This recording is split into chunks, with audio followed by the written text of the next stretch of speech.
Exercise 3.1 और इसका question number 1 है। क्वेश्चन नंबर 1 क्या कहता है कि what should be added to each term of a ratio 5:9 so that it becomes equivalent to 10:14 कि 5:9 में क्या ऐड किया जाए कि जिससे आपके पास नई जो रेशो है वो क्या बने कि 10:14 बने। ठीक है, तो हम इसमें लिखेंगे, स्टार्ट करते हुए आपने एक सपोज कर लेना है कि वो कौन सा नंबर हो सकता है। वो नंबर हम कहते हैं कि x होगा। ठीक है, तो हम लिखेंगे let x be the required number.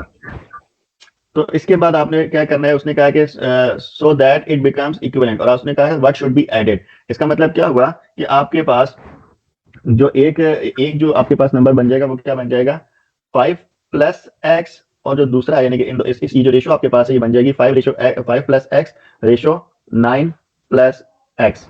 ठीक है, तो जब आप इसमें 5 में x और 9 में x इक्वल करेंगे, 9 में x प्लस करेंगे तो ये आपके पास किसकी इक्वल बनेगी 10:14 के। ठीक है, अगेन इस क्वेश्चन को समझ लें कि आपने एक ऐसा नंबर मालूम करना है जो आपको गिवन फ्रैक्शन यानी कि 5:9 में पुट अप करने से आपके पास नई जो इक्वेशन है रेशो वाली तो वो आपके पास 10:14 बने। तो हमने कहा कि सपोज किया कि let x be the required number, तो उसके बाद आप क्या करेंगे कि x को दोनों में ऐड कर देंगे तो आपके पास जो डिजायर्ड इक्वेशन बनती है, या आप चाहें तो इधर भी आप लिख सकते हैं अकॉर्डिंग टू गिवन कंडीशन। तो अकॉर्डिंग टू गिवन कंडीशन आपके पास क्या बनता है कि 5 plus x ratio 9 plus x equal होगा 10:14 के। ठीक है, अब आप चाहें तो प्रोडक्ट ऑफ एक्सट्रीम्स और प्रोडक्ट ऑफ मीन वाले कंसेप्ट से सॉल्व कर लें, यानी कि आप क्या करेंगे कि पहली और आखिरी टर्म को आपस में मल्टीप्लाई कर देंगे और दरमियान वाली दोनों टर्म्स को आपस में मल्टीप्लाई करके इक्वल करके लिख सकते हैं। या इसको मैं पहली दफा आसान तरीके से समझाने के लिए आपको फ्रैक्शन फॉर्म में लिख के देता हूं, यानी कि आप इसको यूं लिखेंगे, रेशो को हम कन्वर्ट कर सकते हैं फ्रैक्शन में, तो हम लिखेंगे 5 plus x divided by 9 plus x equal है 10/14। ये रेशो जो है वो फ्रैक्शन फॉर्म में भी कन्वर्ट हुई है। अब इसके बाद क्या होगा कि ये आपस में क्रॉस में मल्टीप्लाई हो जाएंगे। ठीक है, तो ये आपके पास बनेगा 14 इंटू 5 प्लस एक्स इक्वल है 10 इंटू 9 प्लस एक्स। ठीक है, तो अब इसको आप अंदर मल्टीप्लाई कर लें, या मल्टीप्लाई करने से पहले इसको हमें थोड़ा आसान कर लेना चाहिए था। ये देखें 10 और 14 है, तो ये 2 5 10 होता है और ये आपके पास 2 7 14 होता है। ठीक है, तो ये आपके पास 2 के टेबल पे ऊपर नीचे करते हैं तो 5/7 आएगा। लिहाजा ये जो अब आपने 14 की जगह पे आप 7 लिख लें। ठीक है, और यहाँ जो आपके पास 10 है, 10 की जगह पर आपके पास क्या आ जाएगा 5 आ जाएगा, ताकि हमें मल्टीप्लाई करने में आसानी है, इसलिए स्टेप किए। ठीक है, तो अब आप देखें 5 को 7 से मल्टीप्लाई करें तो ये आपके पास बनेगा 35 प्लस 7x इक्वल हो जाएगा 5 को 9 से मल्टीप्लाई करेंगे तो ये आपके पास बन जाएगा 5 9 45 प्लस 5x। तो अब आप क्या करेंगे कि अब आप ये करेंगे कि x वालों को एक तरफ ले जाएं और बाकी बगैर x वालों को एक तरफ ले जाएं। 7x माइनस 5x इक्वल हो जाएगा आपके पास 45 माइनस 35। तो ये अब आप देखें 45 माइनस 35 करने से आपके पास आ जाएगा आंसर 10, और 7x माइनस 5x करने से आपके पास जो आंसर आएगा वो क्या आएगा 2x। ठीक है, तो अगेन अब आपके पास x इक्वल हो जाएगा 10/2 के, और x इक्वल हो जाएगा 2 1 2 एंड 2 5 10, तो x आपके पास आ जाएगा 5। तो जो आपके पास रिक्वायर्ड नंबर है वो क्या है 5। तो आप आखिर में लिख सकते हैं so the required number is 5। Question number 2 कहता है कि if a plus B ratio a minus B equal है 7:1 के, then find 1/a ratio 1/b। Basically इस इक्वेशन या इस स्टेटमेंट के अंदर आपने क्या करना है, a और b की वैल्यू मालूम करनी है। जब आपको a और b की वैल्यू मालूम हो जाएगी तो आप उसको 1/a रेशो 1/b के इक्वल करके लिख सकते हैं, या इसकी आप वैल्यू मालूम कर सकते हैं। जस्ट लाइक जब आप अल्फा प्लस बीटा और 1/अल्फा प्लस 1/बीटा वाली जो आपने एक्सरसाइज की थी 2.3 आई गेस, तो उसी की तरह का ये क्वेश्चन बनता है। तो इस तरह के क्वेश्चन, यानी कि जब भी आपके पास रेशो वाले क्वेश्चन आएंगे और वहां पर आपने एक अलग किस्म की रेशो मालूम करनी होगी, तो आपने याद रखना है कि इसमें सबसे पहले आपने क्या करना है, प्रोडक्ट ऑफ एक्सट्रीम और प्रोडक्ट ऑफ मीन वाला फार्मूला लगाते हुए आपने जो है वो वैल्यू मालूम करनी है। तो सबसे पहले आप इक्वेशन लिखें। इक्वेशन क्या है? A plus B ratio A minus B equal है 7:1 की। ठीक है, तो अब आप वैसे तो अब आपके पास दो तरीके बनते हैं। एक तो या तो product of extreme product of mean कर लें, या अगर आप इसको अगर हम सिमल्टेनियस इक्वेशन वाले मेथड को देखें तो आप उससे भी कर सकते हैं। आपको समझाने के लिए हम दो मेथड करते हैं इसको। ठीक है, एक तो ये बनता है कि आप इनको देखें। एक चीज और ये है कि इक्वल के राइट साइड पे जो फर्स्ट टर्म है वो इक्वल के लेफ्ट साइड पे फर्स्ट टर्म के इक्वल बनती है। इसी तरह इक्वल के लेफ्ट साइड पे जो सेकंड टर्म है वो इक्वल के राइट साइड पे सेकंड टर्म के इक्वल बनेगी। ठीक है, तो आप इसको इस तरह भी लिख सकते हैं, a प्लस बी इक्वल है 7 के और a माइनस बी इक्वल है 1 के। तो ये आपके पास दो इक्वेशन बनती है, इक्वेशन 1 और इक्वेशन 2। ठीक है, तो अब जब आप इन दोनों को ऐड कर लेते हैं, तो बेशक यहाँ साइड में मैं लिख देता हूं बाय एडिंग। ठीक है, तो बाय एडिंग जब आप करेंगे तो ये आपके पास 7 + 1 होने से 8 आ जाएगा, और प्लस बी और माइनस बी आपस में कट हो जाएंगे, और ये आपके पास क्या आएगा? हल्का सा कट करते हैं इसको, तो आपके पास आ जाएगा 2a। तो यहाँ से a आपके पास आ जाएगा 8 डिवाइडेड बाय 2 करने से 4। ठीक है, एक तरीका तो इसका ये है। अब इस a की वैल्यू को किसी भी इक्वेशन में आप पुट अप कर लें तो आपके पास b आ जाएगा। जिस तरह for example a minus B equal है 1 के, तो a इक्वल हो जाएगा 1 प्लस सॉरी b इक्वल हो जाएगा a माइनस 1 के, यानी कि b आपके पास क्या आ जाएगा? 4 - 1 करने से b आपके पास आ जाएगा 3। ठीक है, तो एक तरीका तो ये है जो आपने सिमल्टेनियस इक्वेशन वाला एक मेथड था। लेकिन क्योंकि ये इक्वेशन जो है वो आपके ये जो क्वेश्चन है आपके पास रेशो के एतबार से, तो हम इसको अगर उस मेथड से सॉल्व करें तो आप लिख सकते हैं प्रोडक्ट ऑफ एक्सट्रीम्स इक्वल है, मैं पी ऑफ लिख रहा हूँ, पी ऑफ मतलब प्रोडक्ट है। ठीक है, प्रोडक्ट ऑफ मीन। तो आप यानी कि ये लिख सकते हैं कि अगेन इसको आप जब फ्रैक्शन की फॉर्म में लिखेंगे तो आपके पास, मैं इस दफा इसको फ्रैक्शन की फॉर्म में पहले लिखूंगा, उसकी वजह बताता हूं आपको। जैसा कि मैंने इस लेफ्ट साइड पे क्वेश्चन करते हुए बताया था कि a प्लस बी इक्वल है 7 की। क्यों? क्योंकि अब आप देखें, जब ये आपके पास इस तरह की इक्वेशन बन जाए, ठीक है, कि आपके पास लेफ्ट हैंड साइड पे जो न्यूमरेटर है वो आपके पास जब दरमियान में इक्वल का साइन आ गया, इसका मतलब क्या है कि ये इस इक्वेशन में इक्वालिटी एग्जिस्ट करती है, यानी कि लेफ्ट हैंड साइड इक्वल है राइट हैंड साइड के। तो left hand side right hand side के तभी इक्वल हो सकती है जब आपके पास लेफ्ट हैंड साइड पे जो न्यूमरेटर है वो इक्वल होगा राइट हैंड साइड के न्यूमरेटर के। तो इस लॉजिक के तहत यहां पर मैंने लिखा था a प्लस बी इक्वल है 7 के। ठीक है, और डिनोमिनेटर यानी कि a माइनस बी इक्वल होगा किसके? 1 के। तो इस वजह से मैंने यहाँ पे लिखा था a माइनस बी इक्वल है 1 के। तो फिर उसके बाद आपने इसको जिस तरह लीनियर इक्वेशन को आप सॉल्व करते हैं सिमल्टेनियस इक्वेशंस को, कि आप एक वेरिएबल को खत्म कर दें, दूसरे वेरिएबल की वैल्यू मालूम कर लें, फिर उससे आप पहले वेरिएबल में उसकी वैल्यू पुटअप करें किसी भी एक इक्वेशन को लेकर, और आप दोनों वेरिएबल्स की इस तरह से वैल्यू निकाल लें। तो एक तरीका ये था। अब हम यहाँ पे प्रोडक्ट ऑफ एक्सट्रीम और प्रोडक्ट ऑफ मीन वाला फॉर्मूला करके देखते हैं। तो आपके पास क्या होगा कि ये क्रॉस में मल्टीप्लाई हो जाएंगे। ठीक है, तो ये आपके पास क्या बनेगा? a प्लस बी इक्वल हो जाएगा, इधर आपके पास 7 मल्टीप्लाई हो जाएगा a माइनस बी से। बेसिकली यहाँ ये 1 से मल्टीप्लाई हो रहा है, तो इसलिए डायरेक्ट इस तरह से लिखें। ठीक है, तो अब आप देखेंगे आपके पास बनेगा a प्लस बी इक्वल है 7a माइनस 7b के,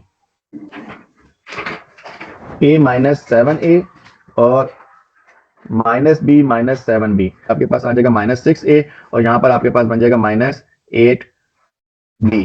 माइनस माइनस कट जाएंगे, ये आपके पास फिर क्या बन जाएगा? 6a इक्वल हो जाएगा 8b, और अब आप देखें ये आपके पास हो जाएगा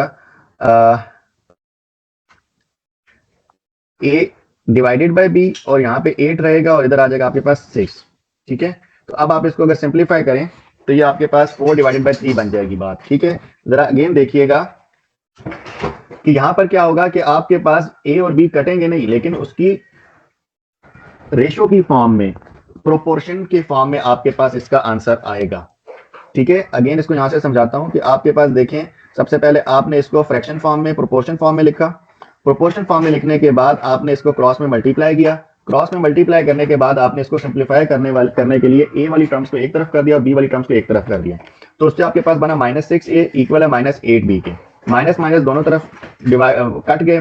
ठीक है, और आपके पास क्या हुआ? 6a इक्वल हो गया 8b के। अब आपने क्या किया? a और b को एक तरफ ले गए, अब ये दोनों तरफ मल्टीप्लाई हो रहे हैं तो दूसरी तरफ जाने से डिवाइड होंगे, यानी कि a डिवाइडेड बाय b हो जाएगा।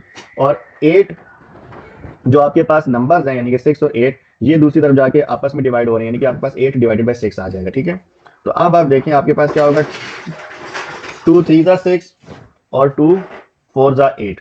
ठीक है, तो अब आपके पास a डिवाइडेड बाई इक्वल है किसके हो गया, 4 डिवाइडेड बाई 3 के। तो अब अगेन आप याद रखें कि by equating the left hand side to right hand side, again अब आप देखें क्योंकि आपने ये, जब आपके पास किसी इक्वेशन के अंदर इक्वालिटी का साइन एग्जिस्ट करता हो, देन इट मींस कि राइट साइड और लेफ्ट साइड पे सेम पोजीशंस पर जो मौजूद टर्म्स होंगी वो आपस में इक्वल होंगी। तो इस वजह से आपके पास a इक्वल होगा 4 के और b इक्वल होगा 3 के। ठीक है, तो अब आप लिख सकते हैं, उसने क्या कहा था आपको मालूम करने के लिए, क्वेश्चन में था 1 ओवर a लिखेंगे, सो 1 over a ratio 1 over b equal होगा किसके, आप लिख दें 1 ओवर a की जगह पे 4 रेशियो 1 ओवर 3, 1 ओवर b की जगह। ठीक है, तो ये आपके पास जो है 1 over a ratio 1 over b equal होगा 1 ओवर 4 रेशियो 1 ओवर 3 के। ये आपके पास रिक्वायर्ड आंसर है। ठीक है, ये हमारे पास उसने 4 नंबर दिए, 5 6 और 10 एंड 12। हमने इसमें बतानी है क्या चीज, पॉसिबल प्रोपोर्शंस। हमेशा आप देखें कि आपके पास जो ये 4 नंबर हैं 5 6 10 और 12, इसकी आपके पास रेशियो किस तरह से बनती है। मुझे जो सबसे पहले इसकी रेशियो नजर आती है ना, जो इसकी पॉसिबल रेशियो है। अच्छा, पॉसिबल प्रोपोर्शन या पॉसिबल रेशियो से क्या मुराद है, प्रोपोर्शन मतलब रेशियो ही है। ठीक है, पॉसिबल रेशियो से मुराद ये कि आपके पास left hand side right hand side के इक्वल होनी चाहिए, इनको इस तरह से अरेंज करना है। देखें 5:6 जब मैं लिखता हूँ ना, तो वो इक्वल होगा किसके, इस नंबर के, यानी कि 10:12 के। तो ये बात वाकई ठीक है, क्योंकि 5 2 10 और 6 2 12 है।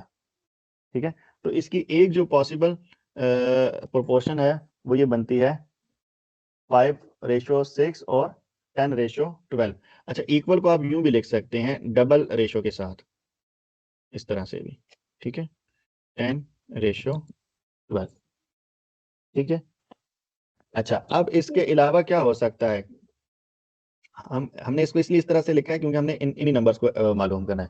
इसके अलावा एक तरीका ये हो सकता है, आप इसको किसी भी यानी कि इन नंबर्स को अगर आप मल्टीप्लाई करें ना, तो आप देखेंगे आपके पास क्या होगा कि यानी कि 5 और 6 को अगर आप किसी नंबर से मल्टीप्लाई करते हैं, 5 को जिस तरह 10 से मल्टीप्लाई करेंगे, या सॉरी 6 को 10 से और 5 को 12 से मल्टीप्लाई करें, तो आपके पास इक्वल ही चीज़ें आएंगी। यानी कि वैसे भी ये इक्वल है, या इसके अलावा यानी कि प्रोडक्ट ऑफ एक्सट्रीम और प्रोडक्ट ऑफ मीन करके आप इसको चेक कर सकते हैं। यानी कि आपने ये प्रोपोर्शन ठीक लिखी है कि नहीं, चेक करने के लिए आप क्या करेंगे, 5/6 लिख लें और इक्वल हो जाएगा 10/12 के।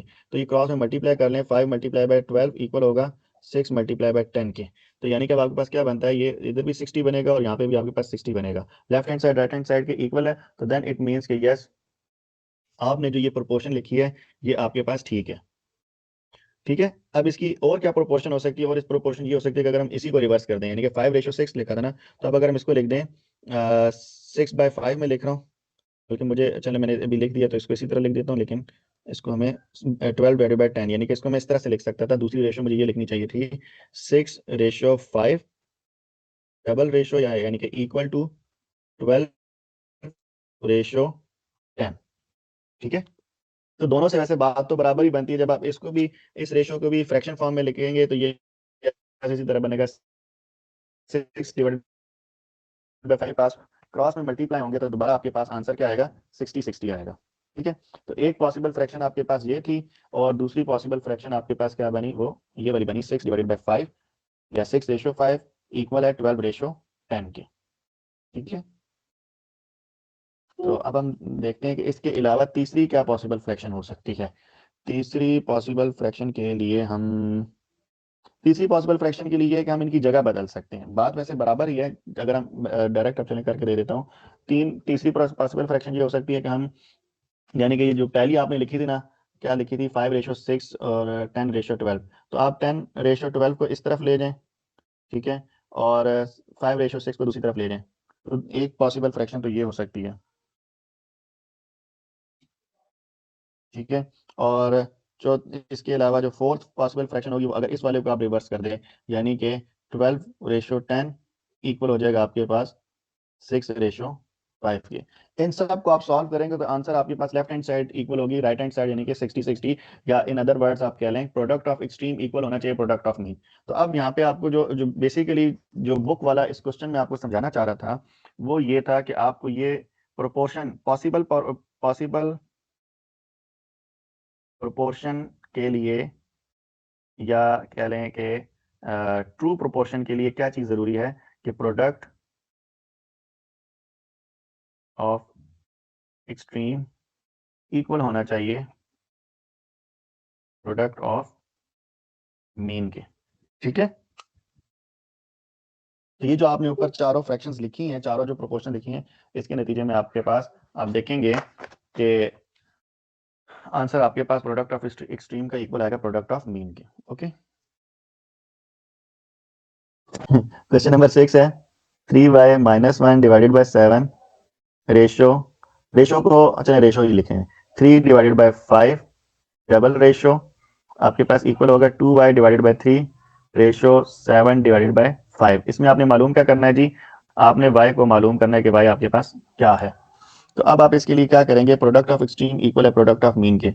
मैं p ऑफ e और लिख रहा हूं p ऑफ m। ऐसे पूरा लिखने के बजाय मैं एब्रीविएशन इस्तेमाल करूंगा, प्रोडक्ट ऑफ एक्सट्रीम इक्वल है प्रोडक्ट ऑफ मीन के।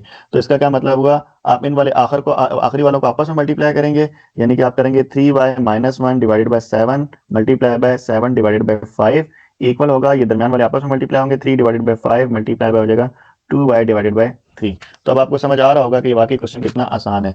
7 7 से कट जाएगा, 3 इधर 3 से कट जाएगा। इसके अलावा यहाँ पे आप डायरेक्ट भी काट सकते हैं, दोनों तरफ जो डिवाइड में होता है वो भी आपस में कट सकते हैं, लेकिन अगले स्टेप में इस तरह कर लेंगे 3y minus 1 divided by 5 equal हो जाएगा यहाँ से आपके पास 2y डिवाइडेड बाय 5।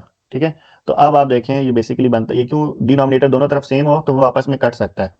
क्यों कट सकता है उसकी रीजन भी आपको पता चल जाएगी। बेसिकली ये 5 यहाँ डिवाइड हो रहा है तो दूसरी तरफ जाके मल्टीप्लाई होगा, यानी कि इस तरह लिख सकता हूँ 5 multiply by 2y divided by 5। तो ये देखें 5 5 से कट जाएगा, तो ये आपके पास बचेगा क्या, 3y माइनस 1 इक्वल हो जाएगा 2y के। तो अब आप इसको इस तरह लिख सकते हैं 3y माइनस 2y, ये माइनस 1 दूसरी तरफ जाएगा प्लस 1 हो जाएगा और 2y इधर आके माइनस 2y होगा। ठीक है, तो 3y माइनस 2y करने से आपके पास क्या आएगा, सिर्फ एक y आएगा। ठीक है, 3 माइनस 2 करने से 1 बचा, तो y इक्वल हो जाएगा 1 के। तो यही आपने मालूम करना था, ये आपने मालूम कर लिया। ठीक है, तो क्वेश्चन नंबर 7 इसी तरह है, क्योंकि इसका मैं क्वेश्चन लिख चुका था इसलिए मैंने कहा कराई देता हूँ, तो इसको मैं डायरेक्ट लिख रहा हूँ। तो ये आपके पास बनेगा a minus 3 divided by 2 ratio 5 divided by a minus 1 equal, उसने डबल प्रोपोर्शन का साइन इस्तेमाल किया, मैं इसको इक्वेशन की फॉर्म में लिख रहा हूँ, इस वजह से इक्वल का साइन डाल दिया। ठीक है, a minus 1 divided by 3 ratio 4 divided by a plus 4। ठीक है, तो इसमें अब आपने क्या करना है, आपने इसके अंदर a मालूम करना है। तो सबसे पहले फिर अगेन वही प्रोडक्ट ऑफ एक्सट्रीम इक्वल होगा प्रोडक्ट ऑफ मीन के, वो आपने खुद लिख लेना है। और मैं यहाँ पे ऐसा करूंगा कि a minus 3 divided by 2 multiply होगा किसके साथ, 4 डिवाइडेड बाई a प्लस 4 के, और इक्वल हो जाएगा a minus 1 divided by 3 multiply by 5 divided by a minus 1 के।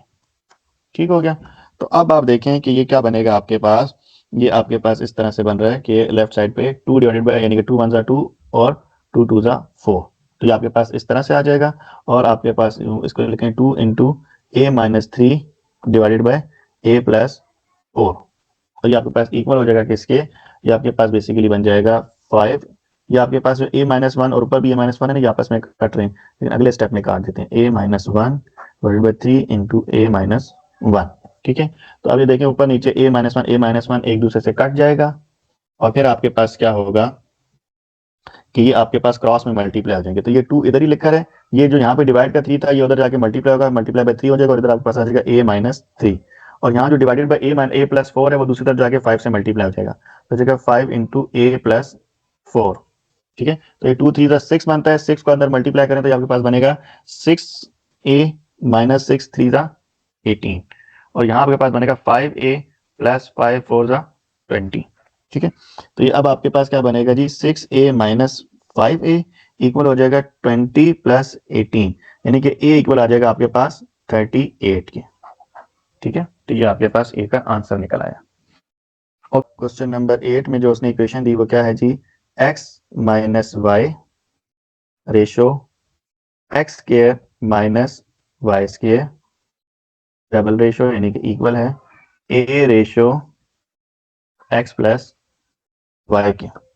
ठीक है, तो अब आप क्या करेंगे, अब सबसे पहले आप इसको इक्वेशन की फॉर्म में लिख लें। तो ये आपके यानी कि product of extreme P of E equal है पी ऑफ एम, यानी कि product of extreme equal product of mean के। तो ये आपके पास बनेगा जी एक्स माइनस वाई मल्टीप्लाई हो जाएगा एक्स प्लस वाई से, और इक्वल का साइन आएगा और ये आपके पास हो जाएगा X square minus Y square multiply by A.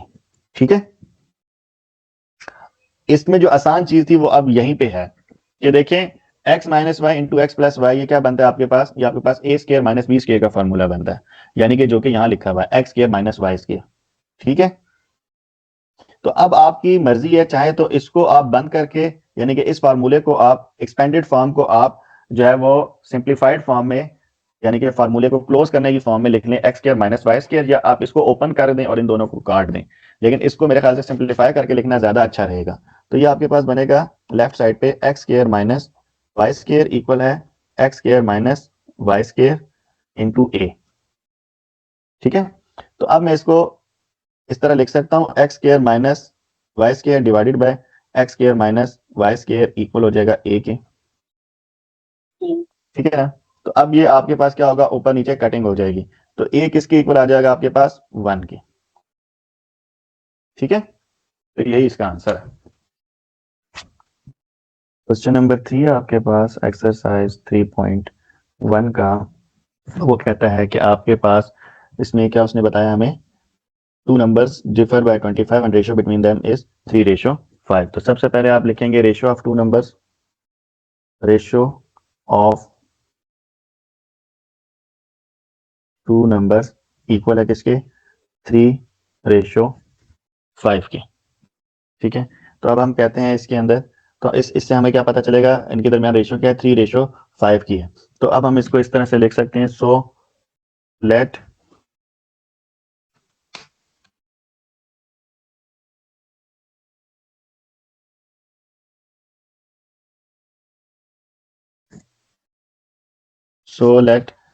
First number is 3x and second number is 5x। ठीक है, ऐसा क्यों लिखा है कि देखिए उनके दरमियान जो रेशियो है वो क्या है, 3:5 की है, तो जारी बात है जो भी नंबर बनेगा वो इनका मल्टीपल ही होगा। तो इस वजह से हमने लिखा है कि x को अगर हम इसके साथ मल्टीप्लाई कर दें तो आपके पास वो डिजाइड दोनों नंबर्स आ जाएंगे। ठीक है, 3x और 5x जो है हम कहेंगे कि वो आपके पास दो नंबर्स हैं जिनका डिफरेंस किसके इक्वल है, 25 के। ठीक है, तो अब आप इसके बाद लिखेंगे बाय गिवन कंडीशन, जो उसने हमें गिवन कंडीशन दी है, जो उसने हमें क्या कहा है कि जी इन दोनों नंबर्स का जो डिफर है, यानी कि डिफर से पता चल रहा है कि क्या करना होगा, माइनस करना होगा। तो अब आप क्या लिखेंगे, 3x माइनस 3x, जी 3x माइनस 5x इक्वल है 25 के। ठीक है, तो अब आप क्या करेंगे जी, अब इसको, ये इक्वेशन बन गई आपके पास। अब यहाँ से आपने पहले क्या करना है, x की वैल्यू निकालनी है। तो x की वैल्यू निकालने के लिए इसको हम सिंप्लीफाई करते हैं, तो आपके पास बनेगा -2x, यानी कि 3x माइनस 5x करेंगे तो आपको इसके बन जाएगा -2x इक्वल हो जाएगा 25 के, और x आपके पास आ जाएगा 25 डिवाइडेड बाय -2, यानी कि इसको आप होल लिखें तो ये आपके पास क्या बनेगा, x इक्वल हो जाएगा 25 डिवाइडेड बाय -2। ठीक है, तो अब आपने जैसे अगर इसको चेक करना है ना कि ये आपका क्वेश्चन ठीक आया कि नहीं, तो आप इसको सिर्फ चेक करने के लिए, अभी हमारा आंसर नहीं आया, हम सिर्फ ये चेक करने के लिए क्या x की वैल्यू ठीक आई है, क्योंकि हमारे पास जो है वो क्या आ रहा है, एक फ्रैक्शन की फॉर्म में आ रहा है ना, इसको तो पूरा एक नंबर आना चाहिए था। तो हम इसको चेक करते हैं कि क्या ये हमारा क्वेश्चन ठीक है कि नहीं। तो चेक करने के लिए आप क्या करेंगे, जो आपके पास गिवन कंडीशन थी, इसको अगर हम इक्वेशन 1 का नाम दे दें तो आप इसके अंदर इसको पुट अप करके देखें, तो ये देखें आपके पास 3x था, तो आप लिखेंगे 3 इंटू 25 डिवाइडेड बाय -2, और दरमियान में माइनस है, और फिर आप लिखेंगे जी 5 इंटू 25 डिवाइडेड बाय -2 इक्वल होना चाहिए किसके, 25 के। ठीक है, तो अब आप इसको मल्टीप्लाई करके देखें तो 25 को जब आप 3 से मल्टीप्लाई करेंगे तो आपके पास बनेगा 75, और ये माइनस है तो इस वजह से माइनस बाहर आ जाएगा। ठीक है, -75 डिवाइडेड बाय 2, और यहाँ आपके पास क्या बनेगा, 25 को 5 से मल्टीप्लाई करें तो होता है 25 पंजे 125, तो ये माइनस और ऊपर वाला माइनस मल्टीप्लाई होकर प्लस हो जाएंगे, तो ये आपके पास बनेगा 125 डिवाइडेड बाय 2 इक्वल है 25। तो अब आप जब इसको सॉल्व करते हैं तो ये आपके पास बनेगा बेसिकली एलसीएम लेने से -75 प्लस 125, एलसीएम इसका बन जाएगा 2, क्योंकि दोनों के नीचे 2 है, इक्वल है 25 के। तो ये आपके पास बनता है -75 प्लस 125 करने से 50, 50 बटा 2 इक्वल है 25 के, यानी कि आपके पास दोनों साइड क्या आएगा 25। 50 डिवाइडेड बाई 2 करेंगे तो 25 आएगा, 25 डिवाइडेड बाई 25। इससे ये तो साबित होता है कि यानी कि जो हमने x की वैल्यू निकाली वो क्या है, वो ठीक है। तो अब आपने जो दो नंबर मालूम करने हैं, तो उसके लिए आपने कहा था कि so let first number is 3x, तो आप लिखेंगे फर्स्ट नंबर इक्वल है किसके, 3x के। तो 3 इंटू एक्स आपके पास क्या आया है जी, -25 डिवाइडेड बाय 2। तो आप इसको मल्टीप्लाई करके देखेंगे तो ये आपके पास क्या बनता है, ये आपके पास बनेगा जी -75 डिवाइडेड बाय 2। ठीक है, तो फर्स्ट नंबर आपके पास बन जाएगा -75 divided by 2।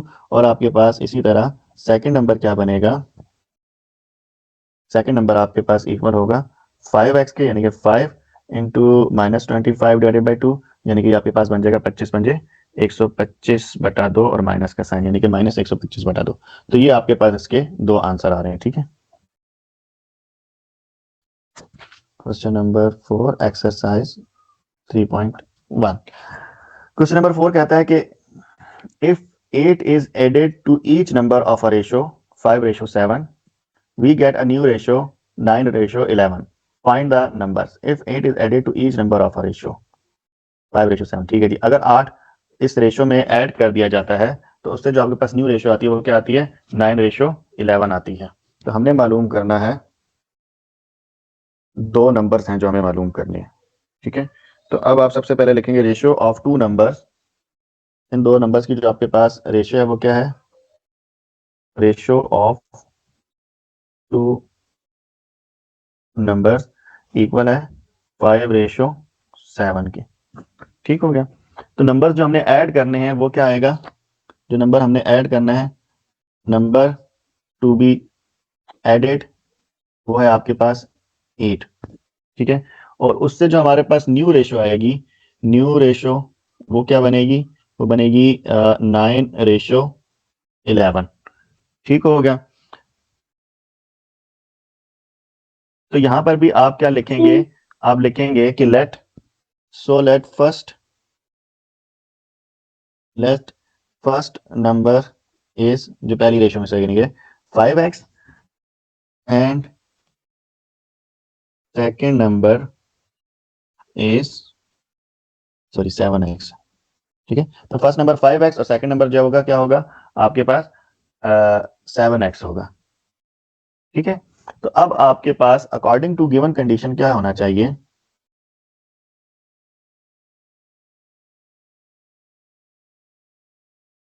According to given condition आपके पास बनता है जी, क्या था जी, हाँ जी, 5x plus 8 divided by 7x plus 8 equal हो जाएगा आपके पास 9 डिवाइडेड बाय 11। ठीक है, इसको रेशियो की फॉर्म में भी आप लिख सकते हैं, मैंने इसको डायरेक्ट जो है वो फ्रैक्शन फॉर्म में लिख दिया। ठीक है,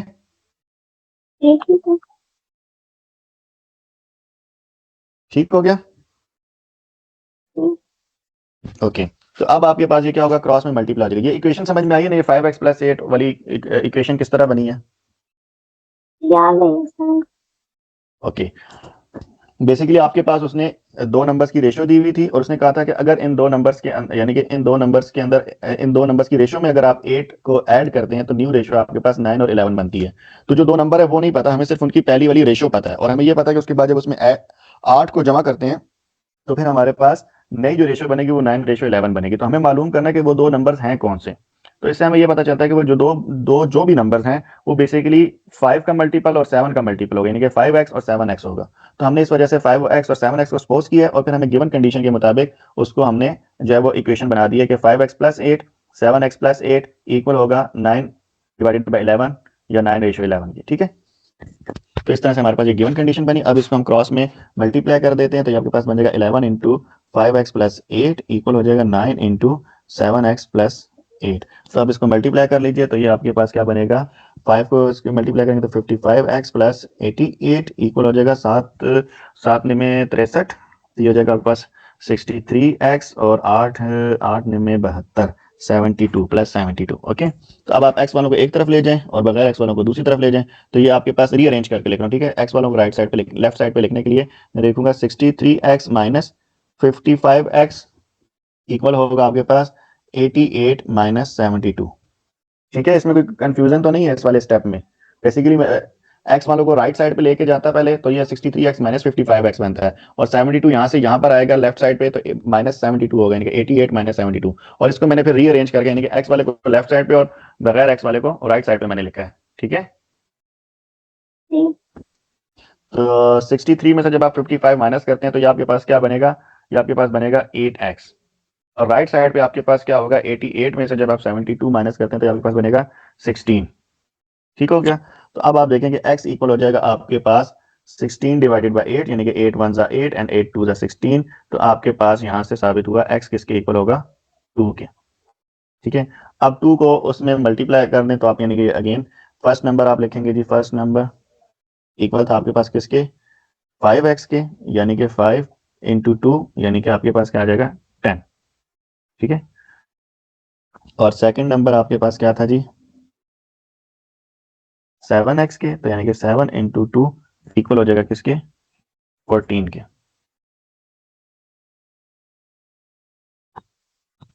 ठीक हो गया। तो आप बेशक इधर भी लिख सकते हैं फर्स्ट नंबर, और ये आपके पास आ जाता है सेकंड नंबर।